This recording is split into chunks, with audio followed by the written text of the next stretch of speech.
अभी जो देश भर में चल रहा है सर, तो हिजाब को लेकर आप क्या कहना चाहेंगे? आप पढ़िए अपने बुक्स। मैं डंके की चोट पे कहता हूं, हिंदू धर्म में भी पर्दा है, क्रिश्चियन में भी पर्दा है, हर एक के धर्म में बताया गया है कि पर्दा करना है। आप हिंदू बहनें हमारी स्कूटी पे जाते हैं, आप देखते हैं, मैं देखता हूं, अपने चेहरे को पूरा ढक कर जाती हैं, क्योंकि वो इसलिए ढकती है क्योंकि वो अपने आप को सेफ महसूस करती है कि ना हम मजबूर निकलेंगे, ना हम लाचार निकलेंगे, जमीनें जब भी खोदोगे हम ही हर बार निकलेंगे।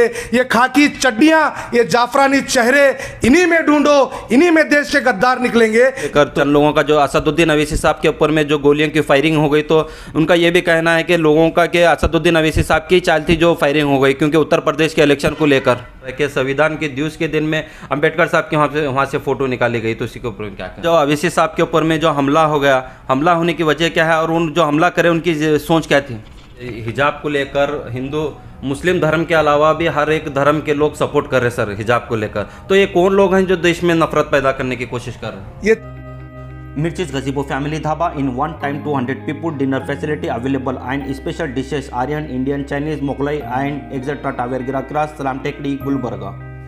Welcome to Indian news. मैं हूँ गयासुद्दीन। आज इस वक्त हम गुलबर्गा शहर में जो हमारे साथ में मौजूद हैं जो अजीमुद्दीन साहब ह्यूमन राइट के जो प्रेसिडेंट हैं, तो हम उनसे जानना चाहेंगे कि जब से 2022 लगा है, जब से कोई ना कोई इश्यूज़ जो देश भर में ऐसे क्रिएट हो रहे कि देश का माहौल ख़राब हो, जो 26 जनवरी को जो संविधान दिवस मनाया जाता है उसी को लेकर अंबेडकर साहब की फ़ोटो हटाया गया, दूसरी तरफ में हम देखेंगे तो असदुद्दीन अवैसी साहब को गोली चलाई गई, और तीसरी तरफ में हम ये देख रहे हैं कि हिजाब को लेकर आज देश भर में जो माहौल ख़राब होने की कोशिश कर रहे हैं। तो हम उनसे हम अजीम साहब से जानना चाहेंगे कि ये कौन लोग हैं जो देश का माहौल ख़राब करना चाह रहे हैं। तो सर, हमारे चैनल में आपका बहुत बहुत स्वागत है। तो सर, अभी जो देश भर में चल रहा है सर, तो हिजाब को लेकर आप क्या कहना चाहेंगे? सबसे पहले आपके तमाम व्यूवर्स को अस्सलाम वालेकुम, आदाब। और जहाँ तक हिजाब की बात है, हिजाब का जो इशू है जो उडुपी से शुरू हुआ था, अब कर्नाटका के अंदर पूरे सब तरफ फैल चुका है। उडुपी के जो हमारी बहनें हैं, मैं उन्हें सलाम करता हूँ, हमारी शेरनियों को, क्यों तो हिजाब हमारा कॉन्स्टिट्यूशन राइट है, हम हिजाब पहनेंगे। अल्हम्दुलिल्लाह हाईकोर्ट में इसकी फाइट चल रही है, और मैं समझता हूँ ये फैसला हमारे हक में नहीं, ये फैसला उनके हक में नहीं, ये फैसला जो कॉन्स्टिट्यूशन के अंदर जो राइट्स हैं उसकी बुनियाद पे फैसला होना चाहिए। मैं समझता हूँ सिंगल बेंच पे ही 8 तारीख को सिंगल बेंच पे ही 8 तारीख को इसका फैसला हो जाना चाहिए था। ये बीजेपी सरकार भारत जलाओ पार्टी के प्रेशर में आकर उस जज ने 3 बेंच हायर बेंच पे इस केस को रेफर किया, वहाँ पर भी फैसला आना चाहिए था। वो डिले हो रहा है, मैं उम्मीद करता हूँ कि फैसला कॉन्स्टिट्यूशन के हक में आएगा, राइट पे आएगा। और जो लोग 26 जनवरी के दिन जिस कॉलेज में फ्लैग होस्टिंग करते हैं, जहाँ पे हमारे देश का तिरंगा लगाते हैं, वहाँ पर भगवा झंडा लगाते हैं, मैं उनसे कहना चाहता हूँ, और ये बीजेपी सरकार और ये आरएसएस बजरंग दल से कहना चाहता हूँ कि ना हम मजबूर निकलेंगे, ना हम लाचार निकलेंगे, ज़मीनें जब भी खोदोगे हम ही हर बार निकलेंगे। ये खाकी चड्डियाँ, ये जाफरानी चेहरे, इन्हीं में ढूंढो, इन्हीं में देश के गद्दार निकलेंगे। ये लोग देश के गद्दार हैं, ये गोडसे की नामर्द औलादें ये टारगेट कर रहे हैं मुसलमान को। ये हिजाब इनके लिए कोई बड़ा इशू नहीं। देखिए, मैं पूछना चाहता हूँ तमाम हमारे सेकुलर हिंदू भाई से, तमाम हमारे दलित भाइयों से, तमाम हमारे सिख भाइयों से, क्रिश्चियन भाइयों से, कि पर्दा करना, हिजाब करना आपके धर्म में नहीं है। आप पढ़िए अपने बुक्स। मैं डंके की चोट पे कहता हूँ, हिंदू धर्म में भी पर्दा है, क्रिश्चियन में भी पर्दा है, हर एक के धर्म में बताया गया है कि पर्दा करना है। आप जाइए राजस्थान में, हमारी बहनें पूरा घूंघट डाल के बैठती हैं, वो चेहरा किसी को नहीं दिखाती। तो आप अपने बुक्स पढ़िए, अपने बुक्स पढ़कर देखिए, उसमें इंशाल्लाह हमारी टीम लगी हुई है। हर धर्म में जहाँ जहाँ उनके बुक्स में ये लिखा है पर्दा करना, उसको कोट कर रहे हैं, उसको हम इंशाल्लाह गुलबर्गा शहर के हर हमारी हिंदू बहनें, हमारे हिंदू भाई, सेकुलर भाई तक पहुँचाएंगे। आप देखते हैं स्कूटी पे हमारी बहनें जाती हैं, हिंदू बहनें हमारी स्कूटी पे जाते हैं, आप देखते हैं, मैं देखता हूं, अपने चेहरे को पूरा ढक कर जाती है, क्योंकि वो इसलिए ढकती है क्योंकि वो अपने आप को सेफ महसूस करती है। ये सरकार, ये बीजेपी सरकार जो बेटी बचाओ बेटी पढ़ाओ का जो नारा दी थी, ये नारा उसी तरीके से फ्लॉप होता है जिस तरीके से उन्होंने कहा था अच्छे दिन लाएंगे। फिर उन्होंने कहा था 15 लाख देंगे। जिस तरीके से जुमला है बोलकर उनके होम मिनिस्टर साहब ने आकर जैसे कहा था अमित शाह ने कि ये जुमला था, उसी तरीके से लोग कर रहे हैं। आप देखिए यूपी के अंदर एक बेटी का रेप होता है, एक हमारी बहन का रेप होता है, उसको उनके परिवार वालों को कैद कर कर जंगल में ले जाकर जलाया जाता है। तो कहाँ से बेटी बचेगी? और जो बेटी पढ़ रही है उसको हिजाब के नाम पर रोका जा रहा है, हमारे हिंदू बहनों को स्कर्ट के नाम पर रोका जा रहा है, जीन्स के नाम पर रोका जा रहा है। अरे तुम लोग कौन होते हो हमें रोकने वाले? तुम लोग कौन होते हो हमारे खाने पे, हमारे ओढ़ने पे, हमारे पीने पे, हमारे रहने पे सवाल उठाने वाले? तो ये लोग संविधान को नहीं मानते, ये लोग संविधान बदलने की नीयत से आए हैं और ये लोग कुछ काम नहीं करे, सियासत में रहने के लिए, पावर में रहने के लिए ऐसे मुद्दों को बढ़ावा देते हैं। आप देखिए अभी रिसेंटली जो कर्नाटक के अंदर जो पूरे कॉर्पोरेशन इलेक्शन हुए हैं, इसमें बीजेपी को अपना चेहरा पता चल चुका है। बीजेपी को पता चल चुका है बीजेपी के उतने कॉर्पोरेटर नहीं जीते। अभी हाल ही में जेडपी टीपी इलेक्शन हुए, वहां पर भी बीजेपी को मुंह तोड़ हार हुई है। और अब जो 5 स्टेट में इलेक्शन हो रहे हैं वहां पे भी डंके की चोट पे बीजेपी की हार होगी। 5 स्टेट में बीजेपी नहीं आएगी, क्योंकि ये लोग जो झूठे वादे कर कर आवाम के बीच में आए थे वो पूरी तरीके से फ्लॉप हो चुके हैं।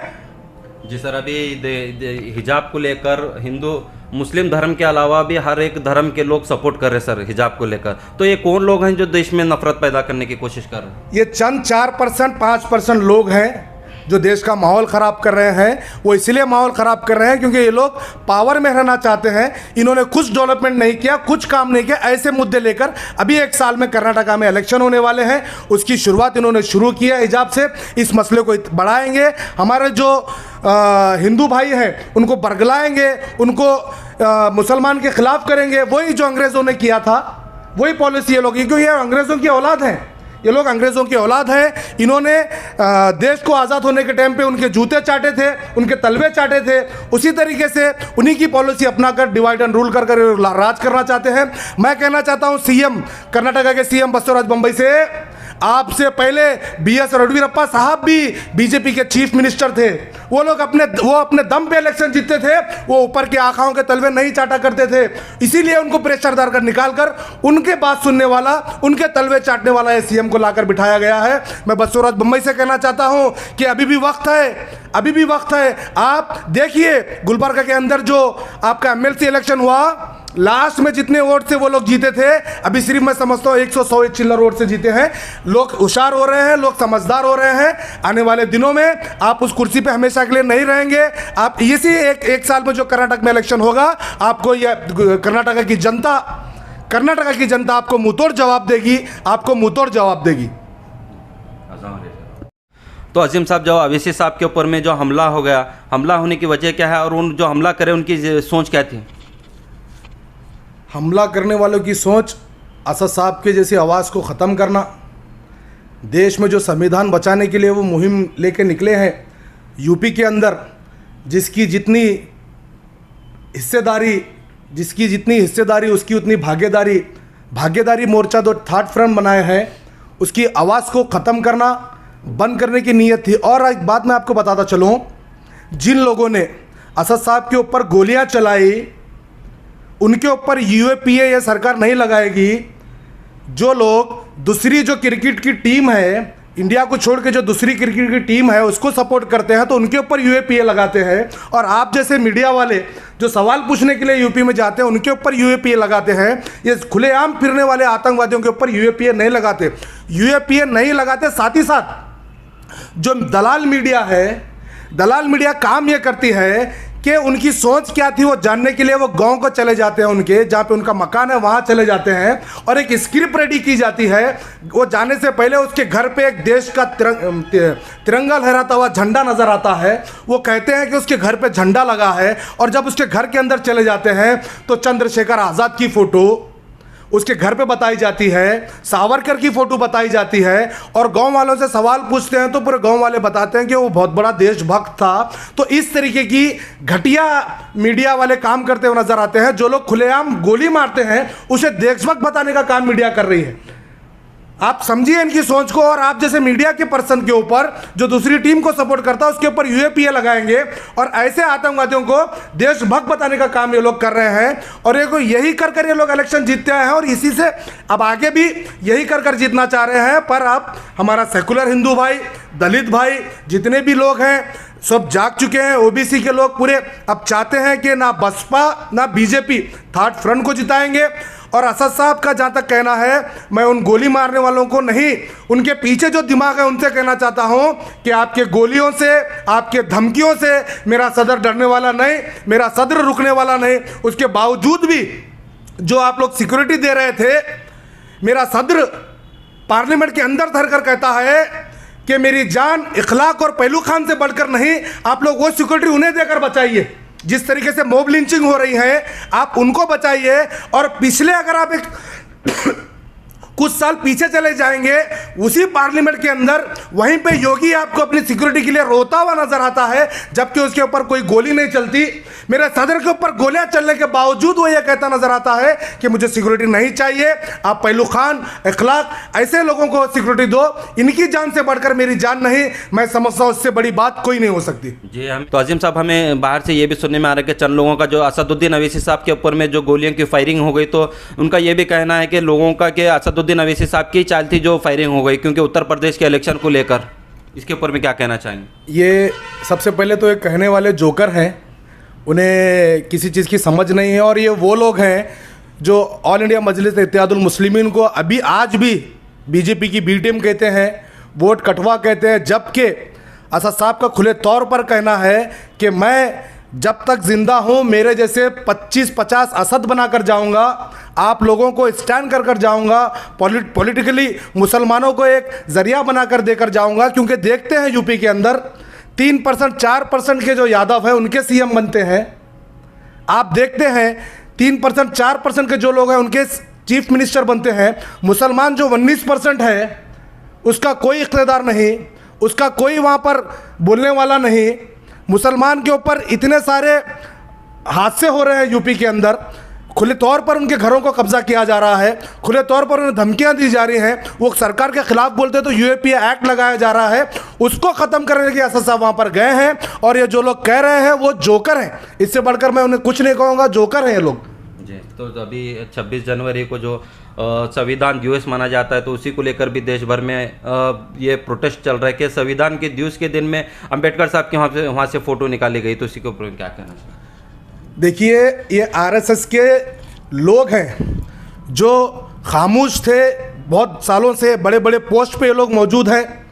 ये लोग अंदर से तो अपने जो अगर जज हैं तो वो कोट पहने होंगे, अगर पुलिस डिपार्टमेंट में हैं तो पुलिस की वर्दी पहने होंगे, पर अंदर जो होगी इनके अंदर आरएसएस की चड्डी है। वो आरएसएस की चड्डी, आरएसएस की सोच इनके अंदर है। वही सोच लेकर अब वो खुले तौर पर आए हैं। दो डबल इंजन की सरकार है, कर्नाटक में भी बीजेपी है, स्टेट में भी बीजेपी है, दोनों जगह बीजेपी रहने की वजह से हमें कौन क्या करेगा, इनकी ऐसी सोच है। पर जब तक बाबा साहब अम्बेडकर का दिया हुआ संविधान है, उस संविधान को हाथ में लेकर इनसे लड़ेंगे और इनकी औकात बताएंगे। और उस जज के ऊपर, रायचूर का जो जज है जो ये घटिया हरकत किया है, उसके खिलाफ गुलबर्गा शहर में बहुत बड़े बड़े प्रोटेस्ट हुए हैं। और जितने भी एडवोकेट हैं, सारे जितने भी तंजीमें हैं उसके खिलाफ लड़ रही है। और इंशाल्लाह ऐसी सोच वालों को हम सिस्टम से निकालने का काम करेंगे, क्योंकि ये लोग हकदार नहीं है इतनी बड़ी पोस्ट पे बैठने के। क्योंकि इनकी सोच सेकुलर होनी चाहिए, ये सभी जमात को लेके चलने वाले होना चाहिए। जब इतनी बड़ी पोस्ट पर आप बैठे हैं और इतनी नीच हरकत करते हैं, चलो वो जज वहाँ से कह भी रहा है कि निकालो, वहाँ पे निकालने वाले भी कितने गए गुजरे लोग हैं जो अम्बेडकर की फ़ोटो निकालने के बाद लेकर भी जाते हैं, उसके बाद वहाँ पे फ्लैग होस्टिंग की जाती है। मैं समझता हूँ कर्नाटक के अंदर बहुत ही शर्मनाक हरकत उस जज ने की है, और इससे सीख मिलेगी आने वाले जजों को। इसको अगर सस्पेंड करेंगे, एक अच्छा मैसेज देंगे कि जो बाबा साहब अम्बेडकर ने जो संविधान हमें दिया है वो कोई छोटी चीज़ नहीं। ये देश आरएसएस के बलबूते पे, बीजेपी के बलबूते पे नहीं चलेगा। बाबा साहब के दिए हुए संविधान के ऊपर, कॉन्स्टिट्यूशन के ऊपर ये देश चलेगा। Thank you. तो ये थे हमारे साथ में ह्यूमन राइट के गुलबर्गा प्रेसिडेंट हैं मिस्टर अजीम साहब। तो इसी तरह की न्यूज़ देखने के लिए बनी रहिए Indian news Gulbarga PNN 24 news पे, क्योंकि हम आपको लगातार बता रहे हैं हुमनाबाद, बसो कल्याण और गुलबर्गा की बड़ी बड़ी खबरें। This video is sponsored by Unique Jewelers Gold and Silver near Masjid Noor Khan Akhada, Humnabad. Knowledge Park High School KHB Colony near Umar Masjid, Baswa Kalyan. Ayurvedic Glamour Shampoo with Conditioner, Indian Hair Oil and all Ayurvedic products available. And Jabbar Ladies Fashion General Store, Balaji Road, Humnabad.